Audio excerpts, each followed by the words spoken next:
All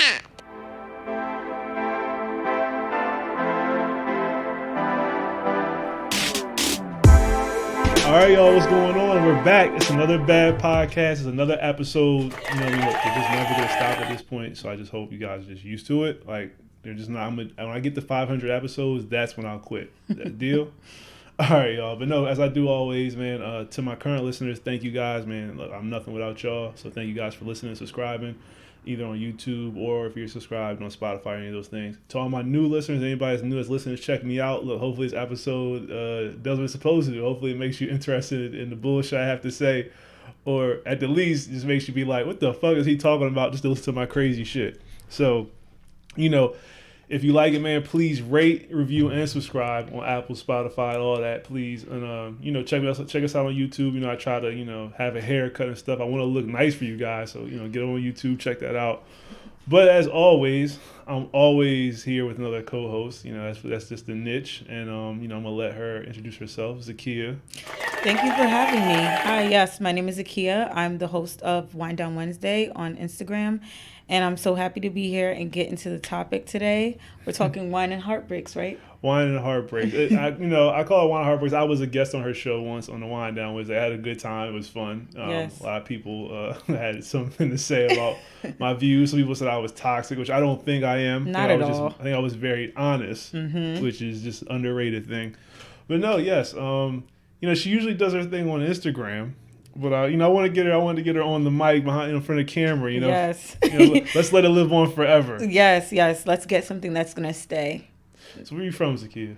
So I'm from Jersey, Jersey in the house. I'm actually originally from North Jersey. I live in Philly right now. I just moved out to Philly in August, so I'm coming up on a year being here. And before living in Philly, I was living in South Jersey. So I went from North Jersey to South Jersey, then to Philly. North Jersey and South Jersey like two different states. Absolutely. They're like two like literally being in like Newark or Orange or whatever, and then going to, I guess, Cherry Hill or Pemberton or Mount Holly.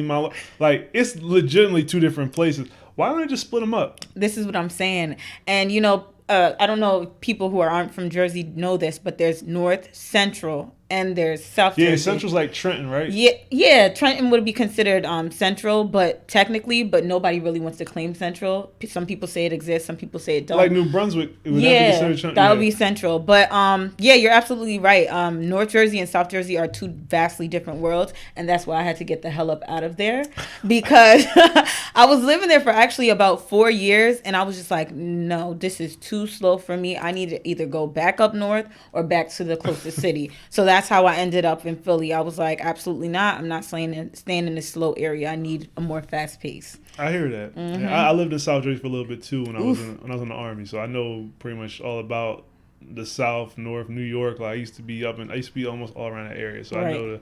I know a little bit about it. I live up there. And South Jersey is where I was living. It was basically like farmland.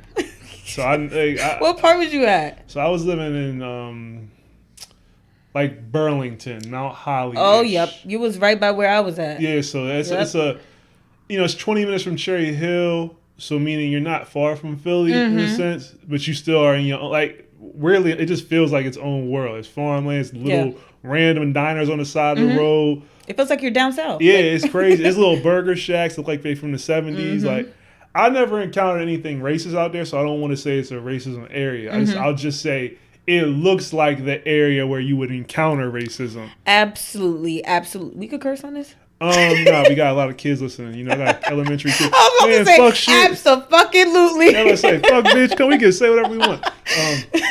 So that's how it just looked like it. I was like, it's like an area. Yeah. But I won't put that on South Jersey. I never encountered nothing crazy between the cops or the people. Like, nothing racist. Thank God. They do say that Cinnaminson is like the highest in like Ku Klux Klan members, but that's a whole nother thing on its own. I haven't experienced anything racist out there either, thank God, though. Shit.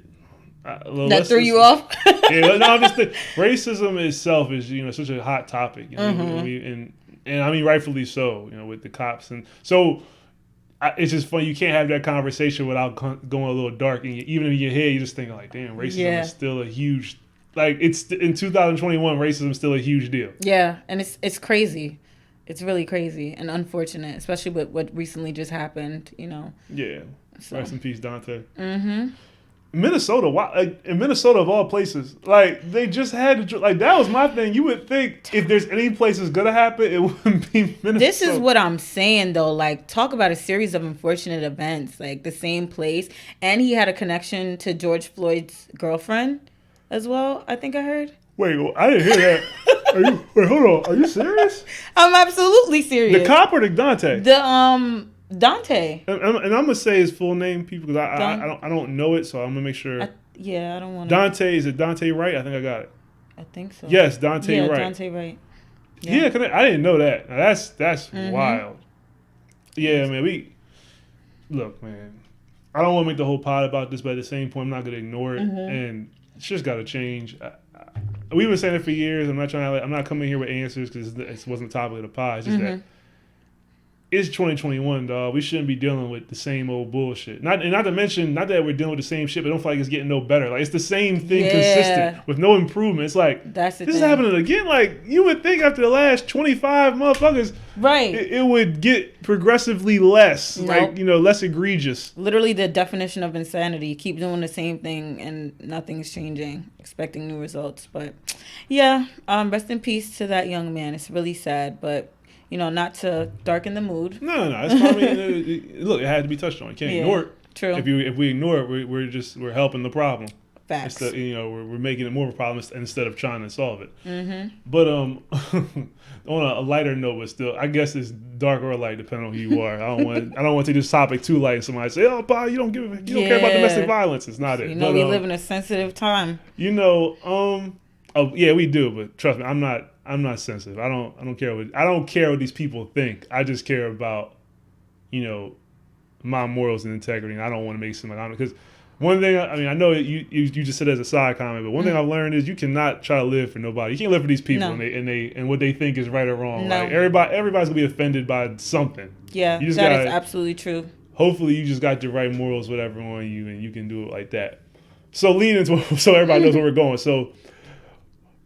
You on your Wind Down Wednesdays, it seems like you talk about, a lot, I want to say a lot of relationship based, but at least from my experience, it's a dynamic between men and women. Yeah. And, I want to jump into the Quavo Saweetie altercation. Quavo Saweetie gate. Yes. So we've all seen it. You see it. Let me just make sure you saw it. I have seen the video. And we all remember the tweets when they broke up. It was very weird, very weird breakup. Yeah, very weird. Why are we breaking up over social media nowadays? Like, let's just we can dabble in that first. Like, is that what we do? Are we in a society now where you post a pic on social media to that's your validate the that's your validation, right. And then you have to break up on social media also? Is that the cool? I don't know. I'm old. Is that the cool thing to do? Look, I'm old too, but it's looking like that's where we are. So it seems like you go, like you said, you go on social media to validate the relationship, to say, hey, this is happening. I want the world to know we're together. And because you now see it, it's real. You know what I mean? Yeah. Like it's like they need people to see it to like in order for it to be real. Think about the people, like the girls who like feel like, oh, he don't really love me if he don't post me. You know what I'm saying? So it's like, is that because you need somebody to validate your relationship? Social media validation's a motherfucker. Yeah, it is. So then it's like, I guess the opposite is like, now it's become, okay, now we need people to see that this is done. I need motherfuckers to know I'm ready for the streets. The streets is I'm open for the streets. In case you thought I wasn't single, I am. I'm single, no more garage. And you got to delete all the pics. Everything, if you delete it, that's the signal for me. I always know, I'm like, oh, she deleted every pic, but that means she's open for business. Yes, and you know what else too? She started posting a little bit racier photos. Yeah, little beach, little cleavage, little vacation. Hair got done. Her boyfriend maybe liked it one way, so she didn't. She just wanted to get that way. But now he going, I'm doing it. I got these because it's the streets. I'm ready, and I'm not mad at that. But the social media part is just it's just funny when they were breaking on social media. I just remember I was laughing to myself. I was like, we're at a place now, and obviously there's celebrities, so it's a tad bit different. But I just was like, you gotta break up on you can't even break up and move on with your life quietly. Right. You gotta make sure everybody know because you might not you don't want people to think. I can understand you don't want people to think you're affiliated with that person anymore. Yeah. And I can get that part of it. It's just the fact that that's where we are though. But wouldn't that when you think about it, it is sad, right? But wouldn't that be the natural next step if you needed to go there to get it validated? It's kind of like, okay, I came here to get it validated. Now I'm coming back to you guys to let you know this is in fact no longer valid. You know what I mean? It's like a weird thing. It's nuts. It is. Shout out to all the breakups and makeups. Mm-hmm. But particularly in their situation, obviously, they posted that. We all heard giggles. Yeah. And then, is it the Shade Room? I'm giving the credit to the right people, right? Is it Shade Room or TMZ? It's usually always the Shade Room and TMZ. They're like, actually, they're neck and neck now. That's what I'm saying. I'm trying to think who got the news first. So I think I'll mention both. Yeah. Just to give credit, but I know I first saw it on one of their platforms that the video, and of course the video somebody put on Instagram and Twitter. Yeah. That's when I seen it. So they got into a physical altercation, like she was trying to get his PS5 or something like that. Yeah. I don't know. And he had luggage of some sort. She swung on him. And he dragged her. She's in the elevator shaking. They went. It was a hot ghetto I'm sorry, mess. yo. I can't do it. I laugh. They go to the floor. It's a dude waiting for the elevator. He's standing there hella awkwardly. No, what was he supposed to do? I wasn't mad at him. Can you imagine you're on your way to work or something? It's been a long morning, day or night, whatever. You got a place to go. You do what everybody. You click the button. You click the button and you wait. So he's like this. He's just chilling. He's like, I'm on the way. And we will put all of ourselves in a situation. You click it. The door opens. You see Quavo. You're probably like, hey, this is one of my favorite rappers. But he has a very serious demeanor. But like you can sense energy. You're like, yes, you can. You're like. Did I walk into an awkward situation? This don't look like the time I'm supposed to tell him how much I like culture. Right. So, I mean, and then he looks to his right. It's a girl on the ground like this, probably shaking. Oh, my goodness. I could just imagine. It was awkward. He was just waiting for the door to shut. He was like... Can this door please? He was basically standing there with his hands in his pockets like, good. That nigga was probably like, he said, I'm going to take the stairs. I'm going to take the stairs. You know what? It's not that serious, brother. And you know what else it is, too? It's like, they was probably one of few black people in that building. Oh, of course. So, that white man was like, what kind of shit is going on in my building? Yeah, he probably had no idea. And he, like you said, he just didn't want to get into it. Yeah. So that happens, and then I think the video, I think it ends or something. And so it's all, basically, it's on camera. Yeah. So I'm going to go into a few things about this. So here's I'm going to touch on the first thing that I noticed, and I'll maybe get your opinion on it. Social media, the first thing I seen, right? And it's right or wrong, because I'm not going to speak for this. I'm going to say this is how social media felt. This is what I saw. First things I saw were people mad that the elevator, whoever was running the elevator, leaked the video. Okay. And I was like, are we angry at the video leaking more than the act itself? Like, where are we at? So that's the first thing I want to touch. Do you feel any type of way about that guy leaking the video? I never really thought about it like that because I guess I was just thinking about the this is messy type of thing. Like you said, like, is that where we're at? Where you're so much more focused on the person who leaked the video than what's actually going on in the video? But yeah, I don't know. When it comes to the whole situation in the video, I kind of watched it from a objective standpoint. Okay. I didn't get emotional over it, and I didn't feel like, and I know this might be controversial, but I don't feel like it was an abusive situation the way people were making it seem. But that's just me. Should he have gotten that rough with her? Should they have gotten that rough with each other? No, absolutely not. I'm gonna just put that out there. Absolutely not. But I just don't think that it was an abuse type of thing, the way people were trying to make it or paint it to seem afterwards. I think it was an argument that got out of hand. That's what I'm gonna say. I think arguments are normal in relationships. I know, Pete, there's a crowd out there that would say, that means you're in a toxic relationship. Things should never be that toxic, whatever. I'm of the revelation that, or not the revelation. I'm of the crowd that's like, it's a load of shit. One, that's just what you're saying. Arguments don't mean your relationship's toxic. Now, if you guys are arguing every day, every hour, yes, that's the word. And I hate the word toxic. But arguments happen, disagreements happen, and usually the power of relationships is how you get through them. Obviously, that's not the way you want to get through them like they did. Right. I'll say this about what I saw. I'm not gonna call Quavo an abuser. In the terms of he hits on women. Right. Because he didn't hit her in the video. No. And I don't know that man's, I don't know what happens behind closed doors, right? Right. But he did toss her. Didn't seem like it was the first time he ever tossed her. Hate to put it like that to people. It didn't. Yeah, that's It didn't a good seem point. like that was his first rodeo in that type of argument. Now this is what I said. This is how I felt. If I'm worried about anything, it just worried me that this didn't like their first time doing this. Yes. Like this looked comfortably uncomfortable. Yes. Not uncomfortable. Yes. Because I'll put it this way. If I threw you across this room right now, I've never even physically ever put my hands on you like that, right? So you be in shock. Yeah. And you be feared for your life. You might run out. She was shocked, but she didn't. I can't speak for her. Yeah. I'm just saying. I'm gonna stop that there. I'm just gonna put it this way. It didn't look like that was his first rodeo. Yeah. Yeah. And that was what worried me in the sense of I was like, dang, you really don't know what's going on behind people's closed doors. They look like they must be like. They don't look like. I'll put it this way.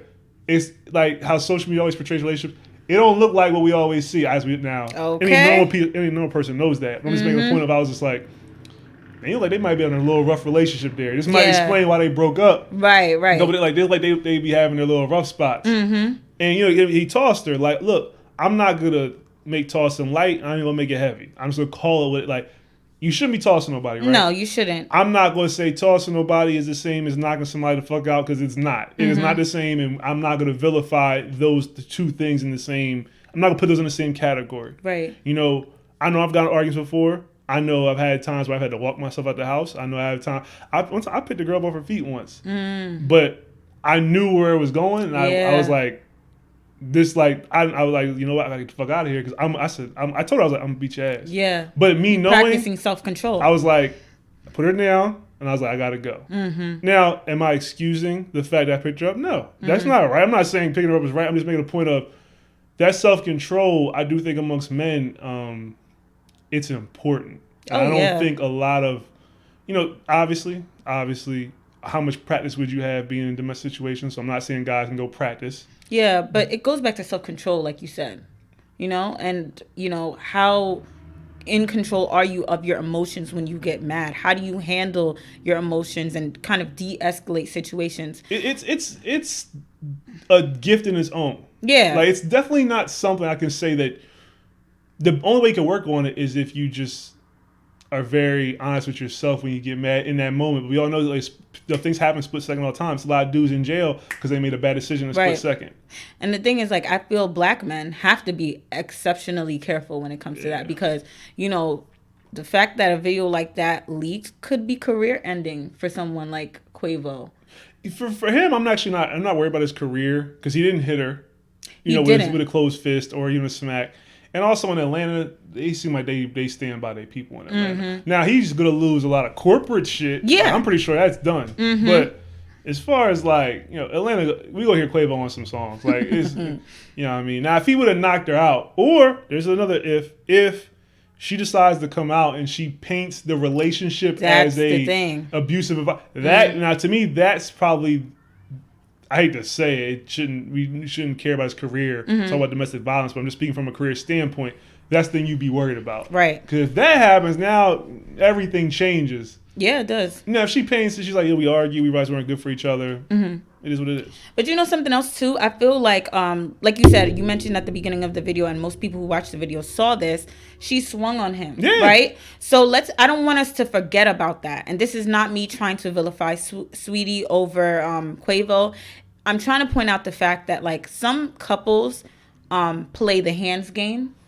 And it's like, you have to remember that when you start a relationship and you're swinging on your man and your man is tossing you and y'all are doing that and that's just what y'all do, that's what y'all do together. And it might be okay.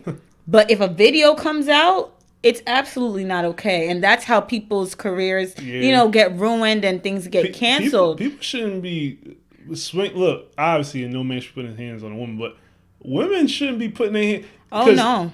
I think another talked about domestic violence thing is it's a lot of women out here that think it's okay to swing on a man and shit when they get mad or he does something they don't like. But then if a dude swings on, then they have the attitude, I can't believe you hit me. Exactly. I'm not excusing a woman getting her ass beat. I'm just making a point of You cannot be just swinging on dude. Like, No. that's not how this works. No, absolutely not. I've never been the type to, raise my hand to a man or swing at a man, because I personally know that once you start doing that, and I'm not saying Saweetie started it, but once you start it or you accept it, you know what I'm saying? Or you accept a man tossing you or dunking your head or pushing you up against the walls, that's when it becomes a relationship that is kind of like, that's what y'all just do. And that's a dangerous, slippery slope. Well, yeah, and that's why I said it was my worry watching that video made me think like, man, this might be the usual with them. They might always be into little arguments. And it seemed like it. And that, like I said, that was what I was. I mean, it's probably good they probably broke up. Obviously, something like that. It's not. Obviously, something like that. That's not good. You guys aren't good for each other. Right. Right. It's best to separate. What the hell is going on? Sorry, y'all. My phone is acting crazy. But domestic violence. This is not the first time we see anything like this on video. There was a thing where I think Tahiri Vado choked her out on camera. There was what? I didn't even know they was dating. I mean, they're like this was a while ago. They're like D-list celebrities. I mean, I don't through with the D-list. I don't mean that very D-list. I mean, but it's true. Who pays that much attention? Obviously, I'm a crackhead, so I pay attention to everything. But I mean, I'm speaking on that. You're talking about them up, even D-list celebrities, right? You think it's even worth it being a celeb because of what you just said? You just said that argument, right? While we talk about a lot of ifs, ands, and buts, right? A lot of things we don't know about for sure. The thing we did know for sure was that in the video he didn't hit her. She swung first. From what we saw, yes, she swung first. He didn't hit her, and arguments happened. And if that happened in the confines of behind closed doors in their homes, right, would it have been a big deal? Probably not, right? Probably not. Yeah. It wouldn't have been a big deal. If it didn't escalate. Yeah, right. It wouldn't have been a big deal because it wouldn't have been caught on camera. They wouldn't have been celebrities. And it just would have been another hood couple getting into it. And if it didn't escalate either, nobody would say, well, he knocked her out. He'd just be like, oh, they was arguing and ended, right? And they're cool. So if you think of celebrity, this happened on camera now. So now we all have, it's millions of us with our own opinion. Do you think it's even worth it being a celebrity? I always say I never want to be the type of...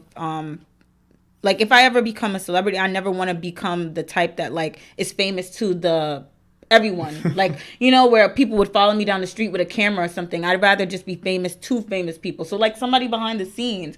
Because I couldn't imagine people wanting to know my every move, speculating every action that I take, and passing judgment on every decision I make in my life. I couldn't imagine that. All your faults are caught. Literally. And everybody, like, the one thing I don't like about this cancel culture thing is like, I'll say this. I understand cancel culture when it comes to sexual abuse. And I mean guilty. Right. When you find guilt, not speculation. Right. I understand cancel culture when you're even guilty of, sexual assault, abuse, and things like that. Or domestic violence, hitting a woman and stuff like that. I 100% get it. Mm-hmm. But when people make mistakes, yes, I think everybody's entitled to make a mistake. Like, we all fuck up every day. Like, why do we feel like our celebrities, one, can't fuck up? Well, I should say me, because I don't feel this way. But why does the majority of people feel like celebrities can't fuck up? And the second thing is, why do they have to agree with your rhetoric? And I mean that in the term of politics, music taste, actor taste, presidential taste. How come if celebrities don't agree with what we feel is right, we almost just, it's almost like now they're horrible people because they have their own opinion. I feel like that's why I wouldn't like, to me, celebrity is just, it's not worth the trouble. Like, I can't have my own opinion because if it goes against the masses, now I'm canceled. I go from being cool, whatever, to I got a MAGA hat, basically. I'm like, I don't even want a MAGA hat. They would say, well, you supporting left wing shit. Dude. That's like, one thing I didn't agree with. I was like, hey, I think, maybe the trans people could have their own bathroom. That was all I had. I mean, they're cool. I don't have it. Like, I'm using that as an example.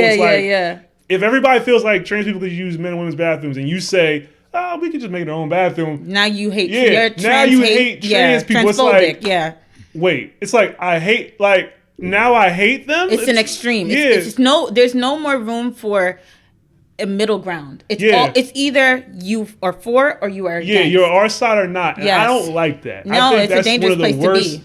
Things, because it's like, nobody's gonna agree with everything. No. You know, so and one of the best things that supposedly one of the best things about America is supposed to be democracy, supposed to have your own free speech, your own thoughts on whatever. But you know, it just doesn't seem like that's where it feels like, at least for right now, we're in this thing where you either agree with the masses or you are a piece of shit. Yeah. I think what also plays a role in it as well is that, like, maybe not you and I, but a lot of people view celebrities as like this idealized version of themselves. And so, like, they attach their... I think Will Smith is an ideal version of me. Wow. I can see I'm that. I think I'm Will Smith. Oh my God. You know, with the right breaks in the next 2 or 3 years, me and Will be shaking. But I'm just being funny. I'm dead. I just realized he does look like Will Smith. And you kind of sound like him too.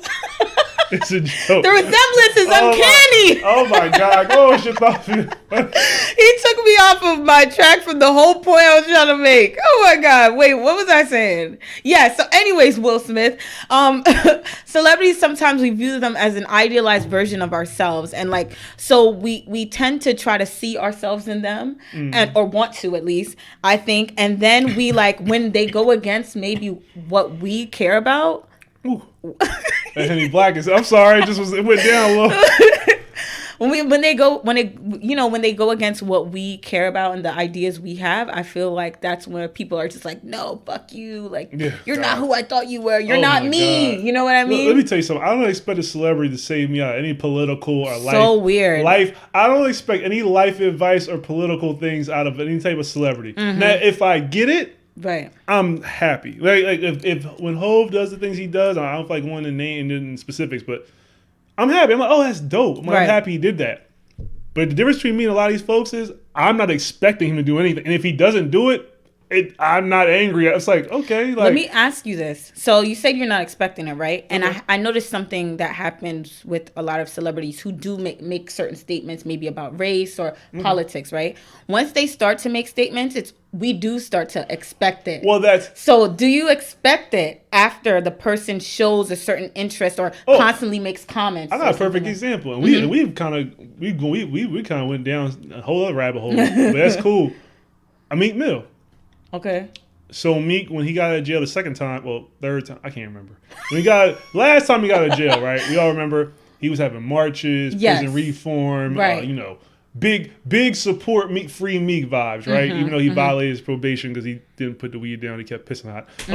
We still was like, hey man, the probation's bad, which it was. You should be on probation for 10 years. I'm not excusing that. That's pretty absurd. But beyond that, he was failing his probation, which I don't think was anybody's fault but himself. He was failing his probation. He was pissing hot and leaving the state without whatever. So they put him in jail.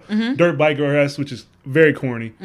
So we had this whole thing. And then when he comes out, his whole brand is social justice, prison reform. Yes. He tweets about all the time. I helped pass this law. I mean, I've seen him. I'm not going to say he doesn't have influence. He's like, he helped influence this law in Cali. So that's his whole vibe. He even made a whole documentary Amazon series where he was like, Malcolm Meek. They put him in a big light where he was just very, militant, black, whatever. So I'm like, hey, I'm with it. Like, anything that helps, right? Like I said, if you're going to help, great. You know what I'm saying? Like, you don't have to. Like, again, I wasn't expecting Meek to be my social justice warrior. Right. But if he is, hell yeah, that's support. That's another voice we got, right? Right. All right. So the stuff happens in the summer. George Floyd happens. I think Meek had just had his daughter, or no, his son or daughter. I can't remember. With Milano. Right? He says that he just had a kid. He's not. That's why he hasn't been out at none of the marches, whatever. I was like, shit happens. Shit goes on for weeks and weeks. Doesn't make a peep. Doesn't organize anything, because man, he doesn't even have to be here. Right. He's rich. He could just organize something in his name. Nothing happens.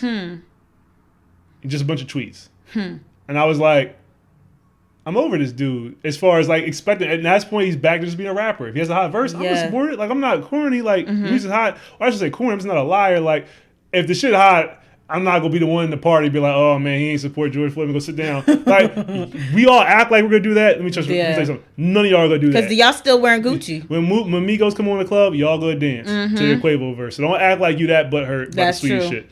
But when I seen that, this was like, man, this is what happens when I believe and I expect. He gave me reason to expect and believe. He definitely did. And he just didn't. To me, he didn't follow up, and that always disappointed me because I was like, "This is your brand, the brand you're pushing. This is what you're selling." So I was like, I would expect if anybody when this happens and Philly's going nuts and people is getting pepper sprayed. Yeah, for you to talk. I'm like, we could have used somebody like you or just your voice to get somebody else in power. Yes. To organize the safe march. Like, hey, I'm going to sponsor this march. We're going to do this march. I'm going to have my people around. Nobody. We're going to make sure no violence and no pepper spraying. No, we're going to make sure. And we go like, you know what, y'all. This is my, like, I just expected more from somebody that was pushing that. Right, exactly. Now, I don't expect that, and I'm not saying Yo Gotti doesn't care about black people, and I'm just using him as an example. Yo Gotti that's not what he's selling. Exactly. He's never claimed to be that person. And you know what? I'm cool with that. Yeah. And I'm just using that as an example. I don't know why people have these celebrities, and they use Jay-Z and Beyonce as an example. They use them all the time, even though they do stuff. They use them a lot, like, when they could do more. It's like, I'm sorry, I just don't look. I'm not looking to celebrities to be my. Yeah. Like, I'm not looking to. I love when LeBron speaks out, but I'm not looking for Jason Tatum to be my social justice warrior. Right. He's a basketball player. This is what we're supposed to elect our politicians for. This is why we're supposed to care about who we're electing. And like, but you know, when you get to that thing, everything gets murky because people be like, oh, people use the excuse we don't trust the politics. I'm gonna be honest with you. A lot of you niggas just don't read or even know what's going on here. Y'all ain't been to a community meeting in y'all life. So we can just be honest. If I'd rather somebody that does everything come back and tell me it's I just don't, I don't trust the system. Because they've been in it. A lot of you motherfuckers ain't never been to a community meeting in your neighborhood. Y'all just repeating some shit y'all heard. Yeah, like, there's a lot of regurgitation. The politicians and the vaccine it's a chip in there. It's a chip in the vaccine. Not that that's a far-fetched idea, but it's just like coming from you, it's a like you have nothing to stand on making this comment. You're just saying it to say it. Like, yeah, that was a beautiful example that you gave with Meek Mill. I never thought about that, but I think you answered my question beautifully. That was great because it's true. It's like you were pushing this agenda, saying you were, about this. And then when you had the opportunity, you didn't show up. So it was disappointing. But like you said, you don't expect much from anybody. Any celebrity, they're not politicians. So, yeah, rabbit hole done. Well, that's Meek. This is a side note. I do enjoy Meek Mill's music. I don't have any ill feelings to him. And that's not a plug to try to make nice with Meek. I really like Meek. I have nothing ill. He's still, honestly, he's he probably is the most famous person in Philly outside of, his athlete. Yeah. And I just hope with all this shit going on that he can continue to do better for other people who do have that hope in him. That's all. Right. Because I don't have it, but I hope the other people, whatever. I'll put it but, I don't have any ill will. Like, obviously I didn't help Meek's career or nothing. He's never helped mine. So it's not like I have any, he doesn't owe me anything. I don't owe him nothing. So moving on to our next conversation, I like to, she was if you guys don't know, when I was on the Wine Down, she held a very good convo. I was very intrigued. So I picked good conversations because I like to hear her views on certain things. Thank you. She probably didn't know that's the reason why I picked these conversations. But so moving on to sports a little bit, Desean Watson. He's a current NFL quarterback who's been hit with, I think 22 counts of 22 sexual assault and massages. Yeah, from massage therapists that have accused him. Now, I'm going to give you a little backstory. He got hit with those. And you might know, you might not. He had been lobbying for the past, I think, 3 or 4 months that he wanted to leave the city of Houston. He was done with them. The Texans? He said, trade me. I'm done here. They said, you're on a contract. He's like, trade me or else. Oh, and okay. During the last 2 months or last month, it feels like maybe it feels like 2 months because it's been so. It just feels like how shit nowadays feels longer than what it is. Facts. Other than the last month, these charges came. And I said it came out of nowhere. It doesn't mean it came out of nowhere as the women had nothing to stand on. I'm just making a point of they came out of nowhere. Like when Bill Cosby charged it, they just came out of nowhere. You were like, whoa. Yeah, you know what I'm saying? So be like 22 counts. And so now people are grappling with the fact of, is this guy a serial massage therapist abuser? Yeah. Like what's going on? Is this a thing where the black dude got out of line in the South and they're trying to put him in his place? That's a popular thing. Like his thing has layers. Yeah. Because he's not that people that don't show these, whatever you call them, signs, whatever it means they're innocent. Right. But he just hasn't. Just like this, like when you go to court, like you say you're instantly proven guilty. If your record's clean, you therefore have a better fighting chance. Right. And his record has zero signs of any behavior like this or any type of malicious behavior for that matter. Like even just fighting, he doesn't have. So people are kind of like, what's going on. This guy's been stand-up guy. Yeah, everyone has said that he's a really good guy. People have rave reviews for his personality and his character. So when he's charged, obviously create a dilemma, and not that the Me Too movement is the reason why. Because I obviously think it's a good movement, but in principle, I think some people take it and they just. So I think sometimes it can be going out of proportion. This is not one of them situations, so I'm not going deep into that. With that movement though, obviously more people care, right? Yeah. Which should happen. Women have been fucked over since the beginning of time. Exactly. It's happy. We should all be happy as we're in a space where they can speak out. So this movement, people are kind of like they're straddling. They're like, do I support the victims, or I should say the people accusing him, or do I kind of stand on his side like he didn't do it? I'm one of these people. I could say I'm kind of straddling the fence. I'm in the middle. I don't know what to believe. Because I'm just like, this is weird. Yeah. For a guy to want to leave a city, they don't want him to leave. They're pretty gung-ho on that you're playing. We're not trading you. And he's a quarterback too, right? Yeah. And then this happens. Yeah. I know I said a lot. No, but I just wanted to make sure my listeners and you had a full overlook before I asked you what you thought about it. Yeah, so, I'm going to be fully transparent. I heard a couple of my guy friends mention the situation and share that, they weren't sure what the hell was going on with it. But I had to do my own personal research and, find out a little bit more on what was going on because I'm not someone who listens or pays attention to sports. So, But with that being said, so it's just one of them situations where I think, like you said, even with the Me Too movement, it's become really hard to say what you feel. It's kind of like no one wants to say those women are lying because we don't know. We don't know. We want to get to a place where we believe people who have said that they've experienced something heinous. We want to believe that. But, we know history says that there's also women who lie. And then you're saying that there's, a lot of fishy things going on where it could possibly be like the NFL has maybe brought this upon him. And I heard Stephen A. said that the NFL has yet to make a statement about it. Yeah, they've been very quiet. Yeah, suspiciously quiet, he said, in fact, which to me is really weird. Well, to comment on that, because you can finish your thought. I just want to make sure when you say, I think they're being quiet because these are just allegations. So it's one of the... But I'll admit, I'm not sitting here, holding pom-poms for Roger Goodell, but... He's the commissioner of NFL. Okay. But they're in a lose-lose situation. Because he's probably get suspended for conduct detrimental to the league is what they do. You don't have to be convicted for this. This is the NFL punishment. Okay. So let's just say you get caught out drunk. Let's just say you were partying drunk while you pulled a girl titties out, which has happened. That's why I'm bringing this happened to a player. Is that what happened with that guy? Yeah, Zeke, right? Yeah. Oh, no. Zeke, well, it happened. You party, pull a girl titties out, right? She doesn't press charges. She's like, it was fun time. We were drunk. He didn't mean anything by it, right? It's still conduct detrimental to the league. Oh, so wow. you'll get suspended. So that I'm just using that language is very broad for a reason. So he's going to get suspended, right? Regardless, pretty much at this point, because it's even if he's saying nothing bad happened, these charges have been brought up. They have to kind of. You gotta protect the business. Yeah, and it's 22 allegations. Yeah, exactly. And so it's a lot. Yeah, Stephen A. made a good point, and I think there was a woman. I think they called her Charlie. She said they both said that I don't know anyone who has 22 massage therapists. I was gonna jump into that. So let me finish the first part. I was gonna say they're in a lose-lose, right? Yeah. He's probably suspended. Now, if they suspend him for 8 games or something, right, people are going to say, he's not even convicted. You're suspending him off hearsay, right? They're going to lose that battle.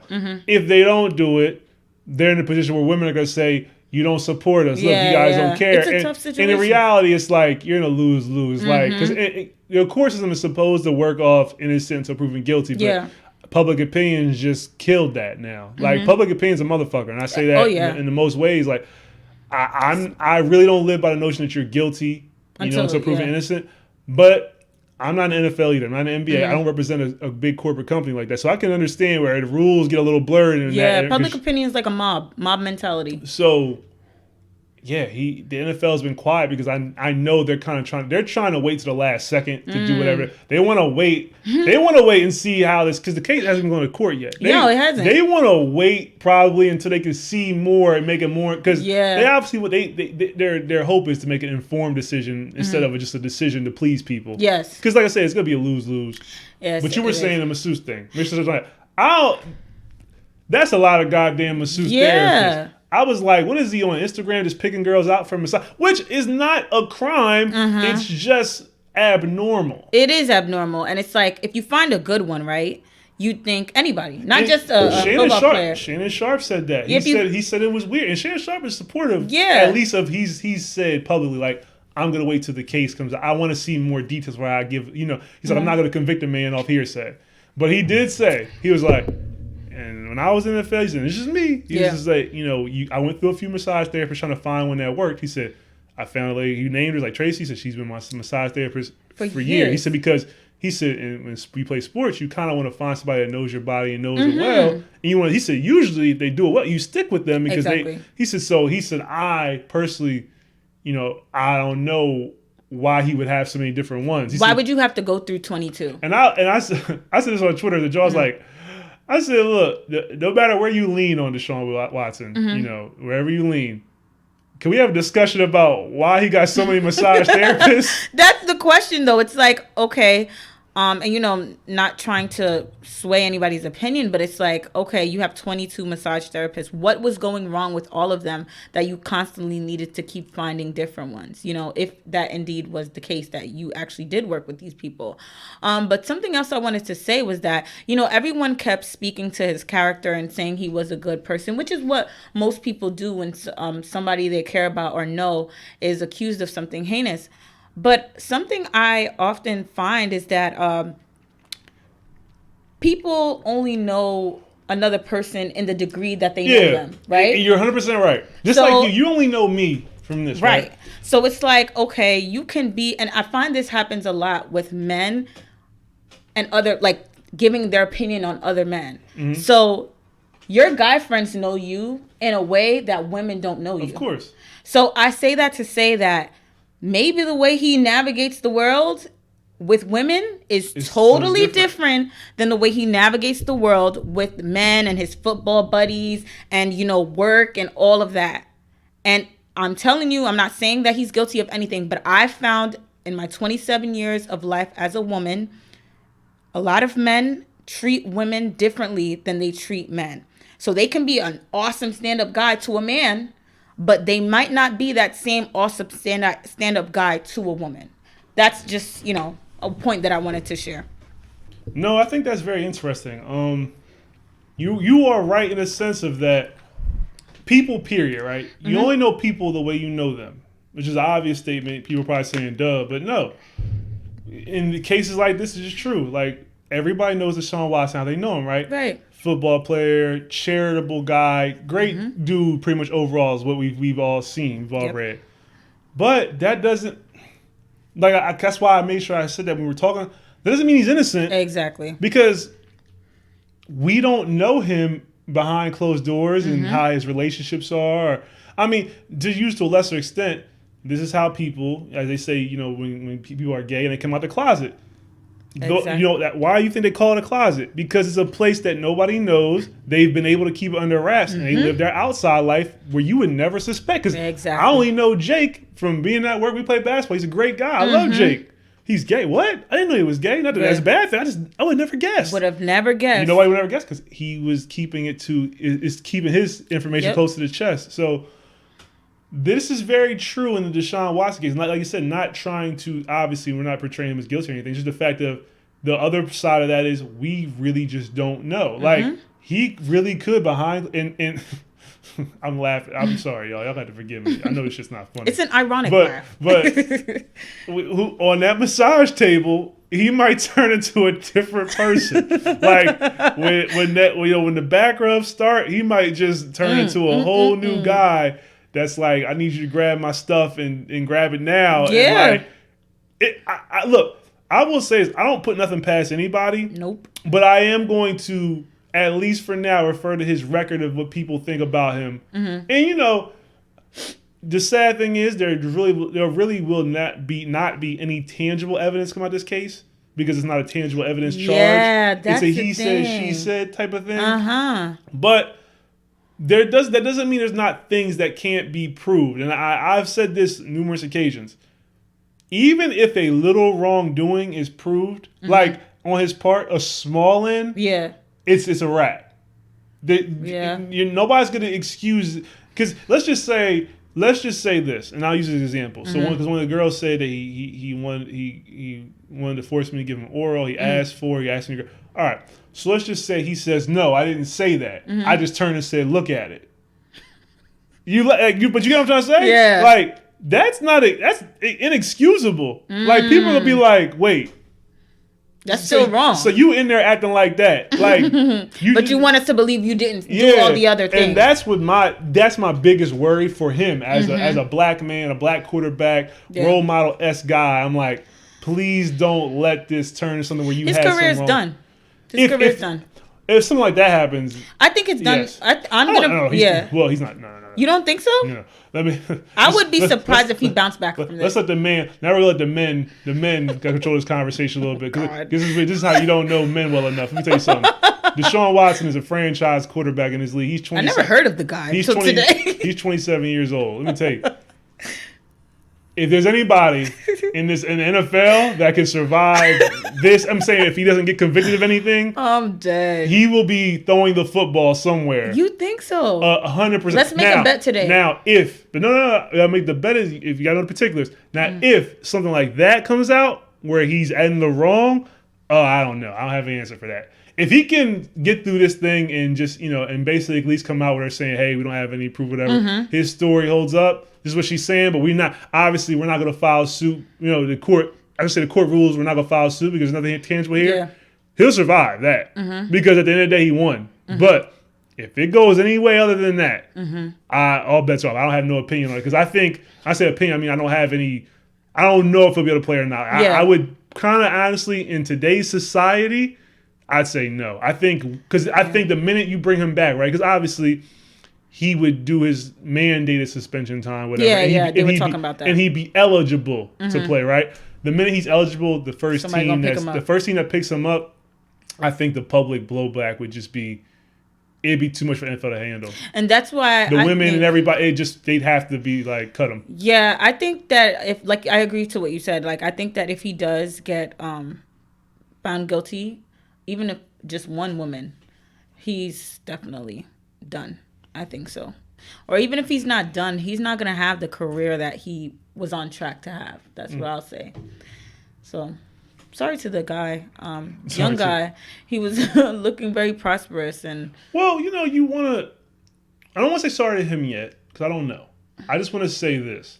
If there's anything I've learned from the situation, if you're an athlete, get one masseuse. All right, that's my joke. Sorry. Get one masseuse. But seriously, y'all, because I don't know the specifics. But if you are involved, you yourself, athlete, regular dude on the street, I don't care if you work at Walmart. If you're involved in anything crazy with women, stop it. Because it's not right. Women, as we've seen, really do suffer from trauma. Shit that you might forget about in 2 hours, they really they suffer from this. Shit can affect the rest of their life. Yes, that is very good point that you said. And I'm not sitting here to make myself seem like it's not a Captain America speech like I'm so perfect. I just want to say that I didn't have to be taught after being initially taught when I was 10, 11 years old that when a girl says no, it means no. I didn't have to be taught that, after that. And, for whatever a woman would say how I'm in a relationship and things like that, as far as anything sexual, do my best to, you got to read tea leaves, if somebody wants to be there or not, things like that. And if somebody, obviously, you might kiss a girl on the neck or something, she might not want it like that. That happens. I don't think there's nothing wrong with that.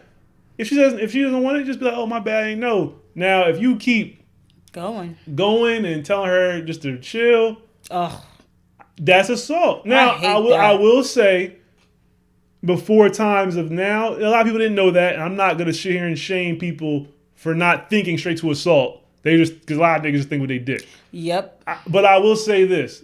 There's no excuse now. It's the Me Too movement. We have had conversation, Everybody knows it. Niggas, you gotta start. We've had free reign for a bit of time. Like, it is not terrible now. Cause I know niggas act like it's the end of the world and we have to answer for certain shit. And sometimes I'm like, damn, or be told no, you're not getting pussy. Some of them act like that. Now that part's ridiculous. Like, it's enough ass out here, dog. That's what I'm saying. If she don't want to give, I'll speak for myself, guys. I'll put myself on the chopping block. Every girl I've wanted to have sex with wanted to have sex back. Mm-hmm. No. I've been in this situation, fellas, where the girl's been like, nah, I'm not ready. Mm-hmm. Well, I don't know, but does it suck? Yes. I'm not acting like I'm over here building clubhouses and going on picnics. Like, yeah, no sex today. No, I'm pissed.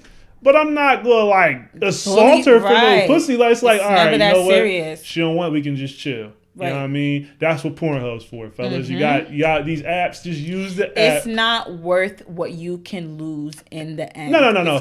Fuck that. What? It's not. Fuck what you can lose.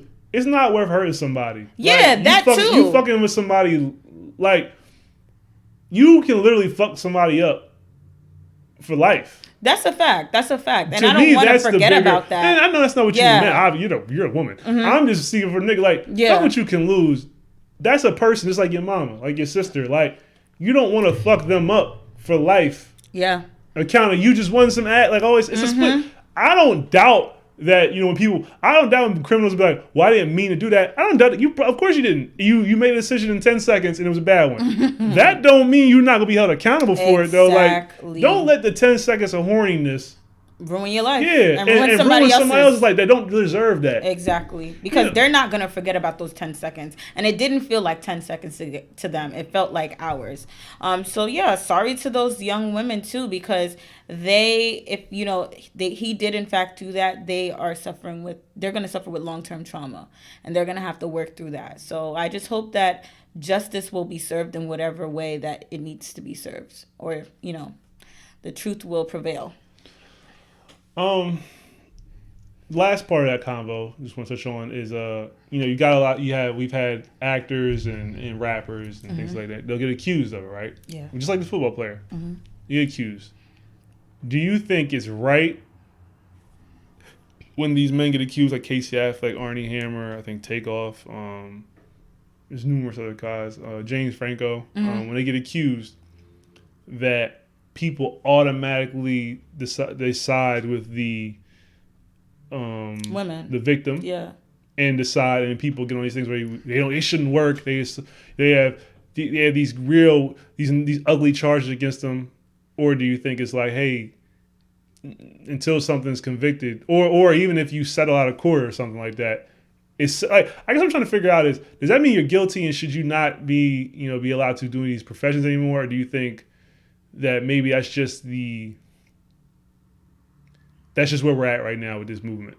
Are you trying to touch a little bit on the innocent till proven guilty type of thing? Yeah, well, because that's what we're on with Desean. So I'm just thinking of, all right, I just go straight to examples here. So James Franco, right? He settled, he settled some case out of court on one of his movies, and some other woman at the time had accused him of assault, around last year for the Oscars and the Golden Globe. He had won a Golden Globe. Yeah. The charges, the accusations came out that week, and the Oscars decided not even to nominate. They took him out the nominations, right? Shit. Okay. So I was like, I'm thinking like, damn, if he didn't do it, this just cost him an Oscar. Right. And I was like, if he did do it, this was the right thing. Is this even? Should it be worse, right? But that's the conundrum of not knowing if he's guilty or innocent, because I personally. I'm smart enough to know that selling out of court doesn't mean that you're guilty. I know for a celebrity, anything for celebrity, a lot of times it's just like, well, if I fight this case for years and years, I'm going to be spending more, if not more money, than I'll just pay him right now to shut the hell up and move on. Because we all know, when you're rich or whatever, a lot of people come at your money. Yeah. That happens. Also, that doesn't mean rich people don't do ugly things, aka Harvey Weinstein. So I'm not saying, I'm just trying to, I just try to find the common ground, the common sense, I should say. Yeah. I just wanted to ask you, do you think, if that happens, like it happened to Arnie Hammer recently just got accused, and he just got taken off like 3 of his movies. Do you think, hey, probably that's the right response right now? That's the response that needs to happen, or would you be like, slippery slope? That's a tough one. I'm not gonna lie, but I'm gonna go with, I would like to I feel like since the beginning of time, they've always gone with doubting the woman. We've always gone with that. This is true. So I just kind of feel like, why is it now that because people are starting to be more so trusting of these victims from the bat, that it's, I guess, causing such an uproar? I guess it's kind of like now people know how it feels to not be believed, and it's the roles have reversed. You know what I mean? Like, now y'all know how it feels. It's not funny, but it's ironic. It's true. I'm laughing because it's like, oh, it's the irony of it all. It's the roles have now been reversed. That's how it feels every time we used to say something. People would be like, you probably wanted it. Exactly. So even some shit like that, it's like, wait, you're leaving, letting me know it. You're acknowledging that it happened. Yeah, and you're telling me that I did something wrong to deserve it, basically. So, I'm gonna say that the time we're in right now, I'm happy that more people are being initially trusting of these victims that are coming forward.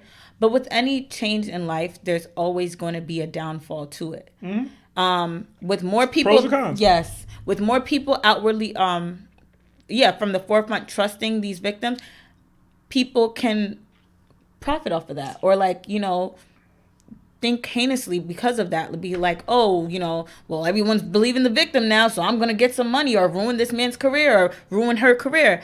So I like where it's going, but There's I just two sides to a coin. Yeah, it's hard to answer. You know what I mean? But that was an honest answer. Yeah, and I respect it because it's true. There's two sides to a coin. No matter what, there's always going to be. There's always going to be an ugly side to a positive side. That's just balance. Yeah. So for all the good things, there's going to be some negatives. And I know there's some feminists out there who would hate my answer, and you know what? That's fine. But I'm not a feminist. I don't claim to be. I'm a woman, and I'm an everyday woman, and that was my honest answer. It's interesting. I agree. I think that like I've said this before. Women have had the wrong end of the stick since the beginning of time. It's not even a year number. Since the beginning of time, it's always whatever the men say go, and if you say something, you're just you talk too much. If you talk too powerful, she's angry. She's a bitch. Yep. If you make a fuss, she's bossy. So. I am happy things are starting to change, and I have to, as much as I may not agree with how everything's going right now, because I'll be the first one to say I don't like the whole guilty, until proven innocent. I think it's the opposite. Hey man, this is probably just the natural progression of the scale. Like the scale was like this for so long that it has to tip the other way before it can balance. Yeah. And if niggas can deal with 10 years of uneven scales after 100 years of hundreds of women getting it, we'll be okay. We'll make it. And Idris Elba said this. It's funny, and I even think of it for myself because, like I said, I don't agree with all the rules. Sometimes I'm a little indifferent when the charges happen. Idris Elba said one thing I have to say, and it shuts everybody up. He says, "Well, they asked him about it. He said, they said you worried. He asked, was you worried about the way things are going? He said, well, if you're not doing anything wrong, you shouldn't be worried." And I said, "Damn, that is." It right there, mic drop. I said, "Damn, you're right." I'm like, it's sometimes as cautious as I may think, and I may think the same. I'm like, if you're not doing shit wrong, it's not going to affect you, and you're not putting yourself in situations like that because there's all the way raping a woman, and then there's also little steps that lead that's there. That's what sexual assault is being highlighted now because before it was just rape or nothing. Even with the rape cases, guys, people weren't relieving women. But I'm happy. I am happy the assault is being. It's like, I was uncomfortable. Yeah. Now, that's a slippery slope because I do believe sometimes you can be uncomfortable. It's like if you don't voice it, how is he supposed to know you're uncomfortable? You got to say something.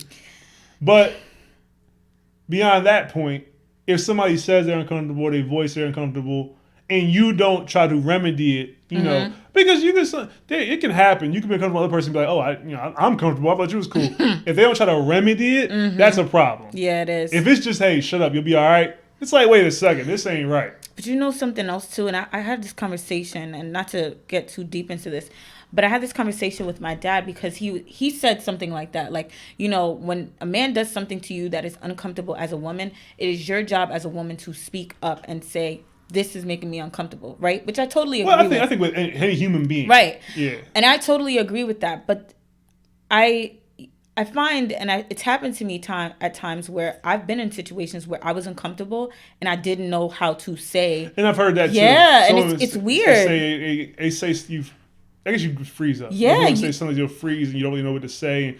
And then I've heard a lot of things, and this is also touchy too. Mm-hmm. I'm not touchy, but I say a subject that women will relate to because it's a touchy subject too.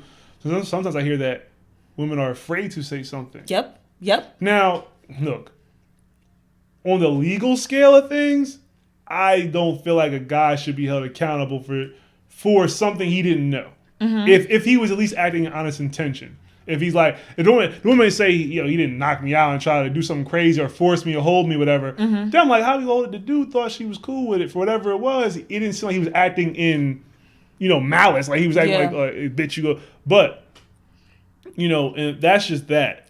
I do think though, and this is what I would call common sense. Mm-hmm. I think there's tea leaves to be read. I think with most women, when you're doing something, you can kind of feel if they're and sometimes they may be in fidgety in the sense of just they want to make sure they really want to do it. And I think it's every guy's job to just stop. And this isn't. I'm not just saying this because of me too. I've always done this my whole life. Stop and just say, "Are you okay? Hey, you okay? Do you want to do this?" Mm-hmm. Yeah. She say no. You stop and maybe you talk a little bit more. Yeah. And you're like, yo, baby, this is what's going to happen. Maybe she's down. Mm-hmm. Maybe she's not. Yeah. But I think you do owe it that question because sometimes people be indifferent. And look, I'm not trying to say everybody has the same feels. I'm not trying to say be a sidekick.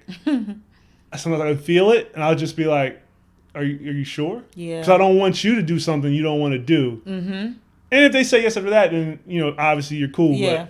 But, I do think that's something as men we should do. Obviously with women, sometimes we're not going to read all your signals. Sometimes we're not. It's true. And it's true.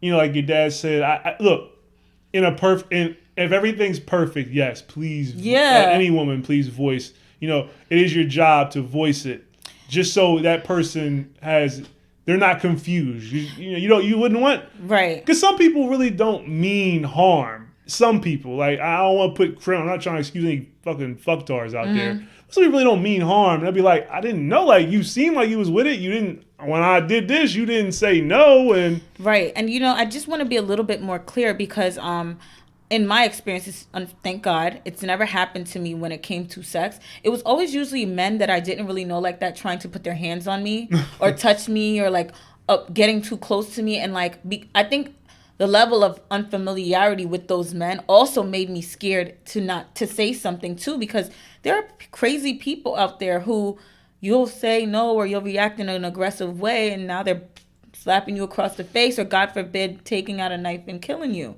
So, I don't know.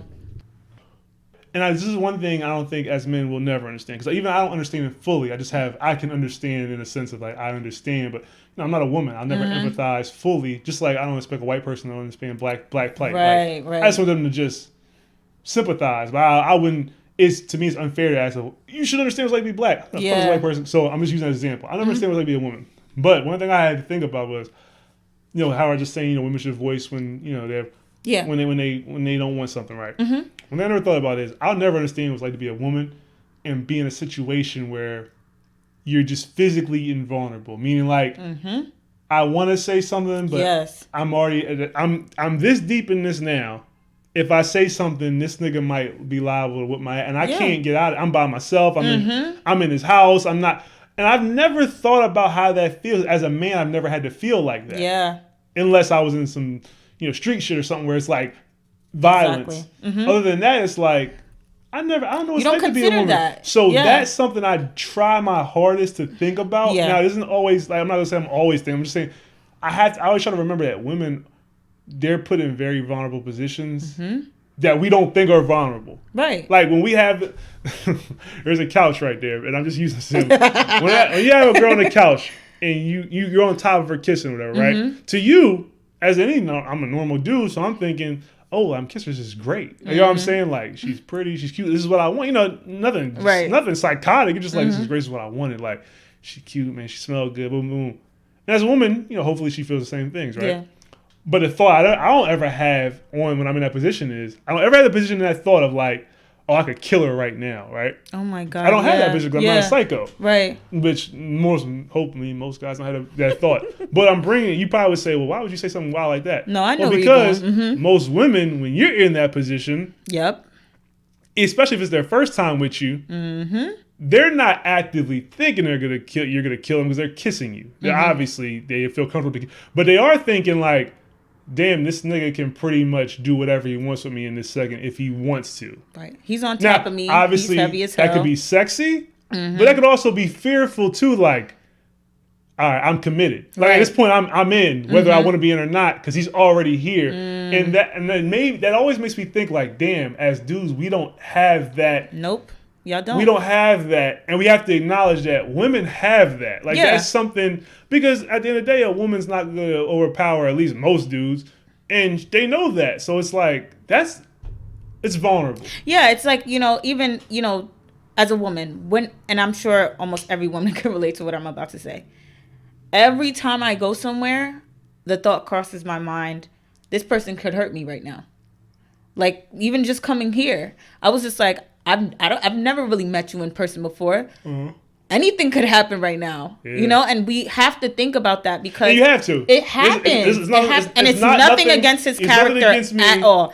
He's a great guy. He's treated me like nothing but a lady since I've been here, and he's been a perfect gentleman. But I'm trying to just make you guys understand that as women, there are things we have to think about in regards to our safety and protecting ourselves that guys don't even think twice about. Yeah, we had the privilege. Yeah. That word privilege. We've had the privilege of never having to. We get into an Uber. We have to wonder, is this Uber driver going to take me where he says he's going to take me? That's nuts. And he's flirting with me, so I better play nice because... Oh my God. Now, this is not a funny thing, but I feel bad for women. Y'all gotta flirt and make niggas happy sometimes just to get, in and out of stuff smooth. Exactly. Like, let me just butter this nigga's biscuits so I can get my ass home. Yeah. That's fucking... You're so funny. That is fucking trash. And it happens. I feel so bad for y'all. Because niggas, we're so ignorant. We're like, man, I'm not talking to this bitch. Like, yo, can you just drive the Uber? Shut the fuck up.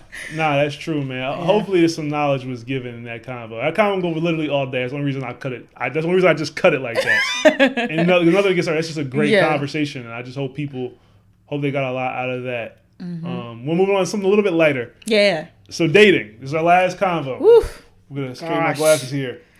So, is dating, is it about nice things and materialistic things nowadays, or is it about feelings? Because I see a lot of contrasting things. I'll see girls on Twitter post things that contrast with each other. Like, I just want a nigga that does right by me, is loyal, right, and takes me on vacations and da-da-da. So I'm like, damn, today do I got to be rich? Yeah. And loyal? Is that like, do I have to provide more things? Is my feelings enough?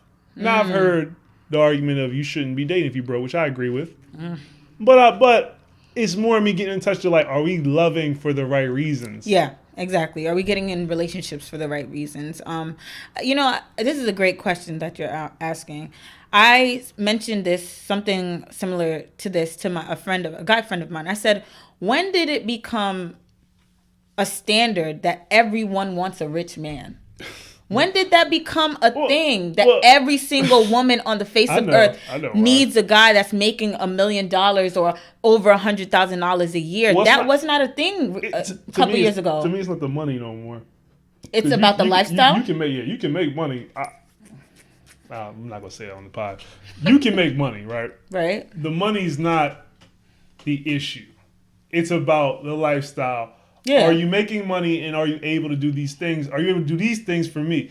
And it came from, music and Instagram. Instagram and music I know where it came from. Right. Everybody wants to be on trips. You're supposed, like, theoretically, if that's your bae, you're supposed to be in an island getting fed grapes and wine. Don't get it twisted. I love all of that. Yeah. We're just pointing out this is what it is. But I'm trying to find out, what isn't it anymore? Because is this all it is? Because I hate to say this, and maybe I'm telling on myself a little bit. I have learned nowadays, all you gotta do is offer a trip out, and a girl will be way more willing to consider going, doing whatever you're asking, versus just whatever. Like a nice restaurant or a trip changes everything, and I'll be like, damn it, is it because I'm that tight, or is it because of what they think I can provide?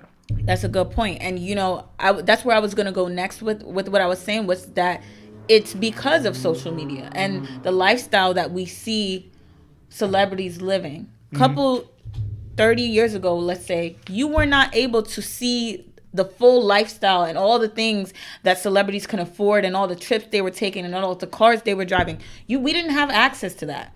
But now that we have access to what's it called? Social media and reality TV, we are seeing that and we want it. And so we are lusting over that and we're doing anything to get it. We're getting in relationships with people we don't even love or like just to have this lifestyle.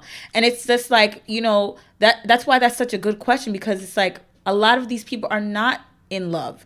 They're not chasing love. They are chasing a lifestyle. And that's another reason why so many people are still unhappy.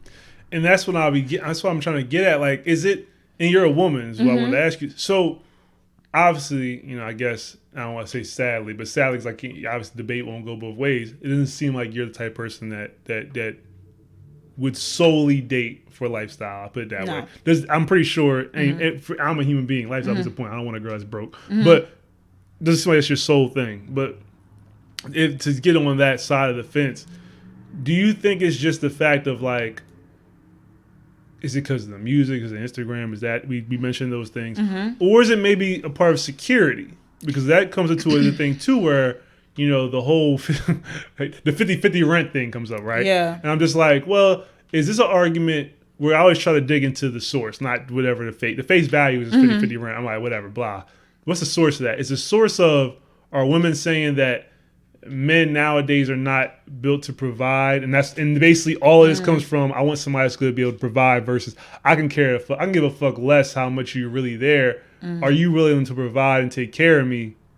Because we've also encountered part of society now where, you know, people are kind of like, take care of yourself. Yeah. And I think women, of course, will speak to that first and foremost. Like, you know, men, they just not itching to take care of you no more. Whether you should expect that or not, I'm not going to say you should go in anything once somebody take care. I'm just making a point of, like, men aren't itching to provide a household and pay all the bills anymore. What's the question? I'm sorry. Well, the question, because I've rambled. The question is this: Do you think women are actively choosing the lifestyle thing because they feel like the men now just don't provide? Like, loving on feelings don't get you nowhere, because a lot niggas ain't built to provide no more. Like, they're not trying to pay my rent. They're not trying to take care of me the way I like. A lot of them feel like, you know, if I'm in love with you, I'm with you. I shouldn't be worried about the bills of the household. That should be you, and I should be worried about my own career. I don't know, because I feel like a lot of men can provide. I think as Black people, we're starting to make a lot of money and do very well for ourselves. We're coming up. So I do think a lot of men can provide, but I also think a lot of women are making a lot of money now. And a lot of women want men who are making more money than them. So that's also where I guess the difference comes in. And maybe they can afford maybe like a Lexus lifestyle, and they want a guy who's going to introduce them to the Maserati lifestyle. Well, we're all guilty of wanting more than we have. Every time we get more something, we're like, damn, I want this. Before, you just wanted what you had, or you wanted a step above it. But now since you're there, you're like, oh, this ain't good no more. I want way more. But I really think a large part of it is the fact that we see these things on a daily basis. We are consuming it and thinking that that's what will make us happy. That's what we need. And that's what's going to constitute a good relationship. But you can take all the trips in the world. You can have all them fancy cars parked in your garage. You can have the biggest house. A lot of them people are still not happy. Like, let's not get it twisted. They're still not in love with the person they're with. A lot of it is just for shits and giggles and pics on Instagram. Like, them lifestyle influencers, they seem like they have the perfect life. A lot of them people are fucking miserable. They fucked up. Okay, let's get into that. So, I mean, you know, and you mentioned, like, you know, I don't seem like that type. I just want to make this clear. I'm a woman who likes nice things, of course. But am I going to solely base having a certain lifestyle on who I choose to be my partner? Absolutely not. Because there are men who I've dated who made way more money than me, but I didn't like their personality. And I was not going to compromise that just to have a certain lifestyle. But there are a lot of women who will. I'm not doing that. Sorry. And no judgment to the women who don't, because they just value that higher than me. But this is just who I am, and I'm not going to compromise that. I will say this. I do think part of the reason why, we've entered this thing where we had these arguments about rent and all that, blah, blah, blah. Mm-hmm. Well, independence is something that's happened over the last 20 years. Women's independence, women getting jobs, paying for the household. I say 20 because I'm trying to think, 80s, 90s, a lot of single moms, and women were kind of like, I'm gonna get my own degrees. I'm gonna start doing my own business. Yeah. And obviously right now we're in the hot tub of that. Just a lot of women are just entrepreneurs. They got their own shit going on, right? That happening though, I think a lot of women took a lot of dudes nuts. And I say that to mean like a lot of women, they say they want to be loved, they want all this stuff, but and the reason why this conversation coming from a female I had, I'm not gonna put her name on the podcast, but she even admitted to like, there's truth in this, that with that independence came of, well, I don't need a man, I can take care of myself. So men in turn will be like, well, when I try to make a decision or I do try to lead, she's so independent, like she's super independent. She's like, I don't need your approval or whatever. Now, me personally, my view on that is that a woman will let a man lead who's leading. Like she'll lead, she'll follow naturally. So that's just me. Yeah. But I do believe there's substance to that, and that women have become so independent that they're not now they're not even accepting a guy to lead. Meaning like now niggas they're like, why I want to deal with this? Yeah, like, yeah. I want to deal with this girl who she don't like. She's not gonna let me make any type of decisions. But then on back end, she'll say, I'm not being a man. It's like, don't make sense. I'm going to just go find somebody that's going to let me. Stuck between a rock and a hard place. Yeah. And, there's a lot of credence to that because what I think happened with a lot of women like that is they were raised by single moms. And they were taught, if most women who were raised by single mothers were taught by their single mothers, do not depend on a man because they couldn't depend on a man. So they raise their daughters to kind of like be like, oh, I have to provide for myself. I have to figure out a way. I have to get it. I have to. Which is good. Which is good. It's a survival mechanism, and they thrive and they do well. And they realize I've gotten here without the help of a man. I didn't have a man growing up. My mom told me all I can depend on is me. Men ain't shit. Men is gonna disappoint you. So you grow up believing that. You know what I'm saying? And then so when a guy does come into your life, it's hard to let a man in because it's like, how? You didn't see that growing up. You never experienced that. You got yourself to where you are on your own. And they don't know anything else, And it's unfortunate because it does fuck up the dynamic of relationships in Black relationships. We don't know it. Unfortunately, a lot of us don't know it. No, I had a single mom growing up. And that's an interesting point when you think of somebody that did grow up in one-parent households, whatever. It does affect... We all know it affects your relationship life because you at some point in the beginning, at least you're gonna go by what you know before what you know is right or wrong. And hopefully what you know is right. But if that's not, you're gonna go what you know. What you know is be like, I take care of myself. My mom take care of herself. The niggas that she was with did her dirty. Yep.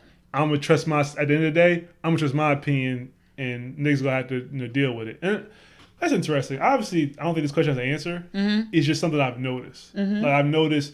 Because the conversation will come up, women will be like, well, why do dudes don't want to date a girl that makes as much money as him or successful as him, whatever. A lot of it is just ego. Half the answer is just little niggas, their ego can't handle it, blah, blah. But I know the other half is that I've heard dudes be like, yo, I have no problem with a girl that makes as much money as me, whatever. Just that when I be trying to lead, they'll be like, she just don't want to follow. Like, she has to have an opinion on everything. And I'm just like, like I said, my answer is that I just don't think that she might not dig you as a leader. That's a good point. I think a lot of women, just from my dealings with women, if you're leading right, she'll follow. That's true. That's very true. No matter, you don't have to make as much money as her for that. No. She's gonna. It's your character that'll lead. Yes. Now that's just me. That's my opinion. But I'm not saying that their opinion doesn't have any credence or doesn't have any credence, doesn't have anything to stand on. I'm openly acknowledging that they're like, I just didn't want to deal with the headache every time. So yeah, I don't, I make good money. My girl don't have to make 100K. She can make 70, 80, because I found there's less of a headache there. I dated a girl that would make 100K with me. She felt like she had to have a hand in every decision that was going on in the house. I just didn't like, it's not that I don't want to talk to her about it. It's just that how come everything kind of feels like it never feels like it can just be it has to be a joint decision or input because, you've been, your favorite thing to say is, I did it on my own my whole life, and I don't really need you anyway. It's like, damn. Who wants to hear that? And that's true. And that's why I'm saying, like, while I think I'm right in my view, I don't think that means they don't have anything to stand on when he said that. I was like, that's true. I said, I definitely can see that being somebody, just somebody being like, yo, I don't want to deal with this no more.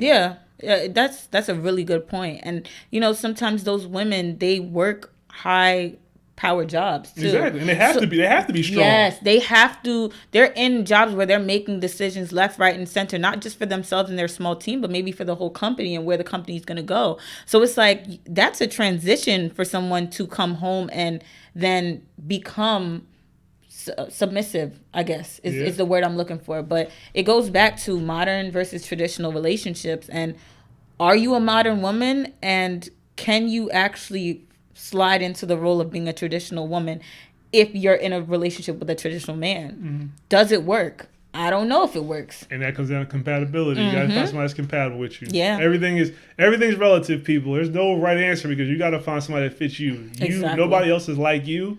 And nobody else is gonna be like the person you're dating. You guys gotta find somebody where you guys can come to a level ground. But that's what relationships should be. And obviously the conversation started off, just to bring it home so it all makes sense. That's why we started off with, are people dating for the wrong reasons? Are they dating for compatibility, or are they dating for lifestyle? Yeah. That was a good question. I like that. Well, it was nice to have you, Zakiya. See, I said it right the whole podcast, y'all. I enjoy this conversation. You always give me good conversation, the two combos that we've had. So thank you for coming out always. No problem. This was great. I really love this. Let's do it again sometime soon. Wine Down Wednesdays. It's on Instagram. I've been on it once. She just alerted me I wasn't following her back, and I'm making sure that everybody knows publicly. It was not. I just didn't know. I didn't do it. It wasn't. I didn't do it out of malicious. I was like, oh, I followed her right. It's Wine Out, because I enjoyed my time on the show. Why would I not want to follow someone I enjoy? You guys can watch this on. Obviously, it's on Wednesdays. People. Yep. Come on, you guys graduated from high school at least. It's Wine Down Wednesdays on Wednesdays on her Instagram profile, which is also Wine Down Wednesdays. Now I'm gonna pass it on. What do you have to plug? So I'm having my first live show in Philadelphia on May 8th, 6 p.m. to 9 p.m. Unfortunately, tickets are sold out, but we will be out. Yes, y'all heard that? Sold out. The money. Yes, this is my first time ever doing something like this, so I'm really excited. Looking forward to it, but it will not be my last. I plan on having lots of events, especially as the COVID restrictions start to lift up. But it'll be recorded, so I'll post some footage from the event. But we're going to have some vendors there. I'm having Chef Mandy. She's a caterer. I'm having Lindy Way Skincare, African skincare products, Solar Press Boutique, a Black-owned press-on nail company, Elitism Group, a lifestyle apparel brand, and Miss Claudia J. She does waist beads, and she's also from Philly as well. So it's going to be an open bar, lots of fun, good conversation, and the topic is about protecting Black women. So I'm looking forward to that. I wish I had more tickets so more of you guys could come. But like I said, once COVID lifts and I have my next event, you guys will definitely know about it. First off, y'all know it's real when you plug in something that none of y'all can get into. I can't get into. She plugged something that we can't even get. She said it's sold out. So she was just trying to give us the vision, like, hey, this is what's going to be there. Like, y'all not going to be there, but this is what's going to. We got some press-on nails, some waist beads, we got some bars, some food. Yes. Oxtails. So that is great. I am happy to hear that. I'm definitely going to be in attendance. I want to support.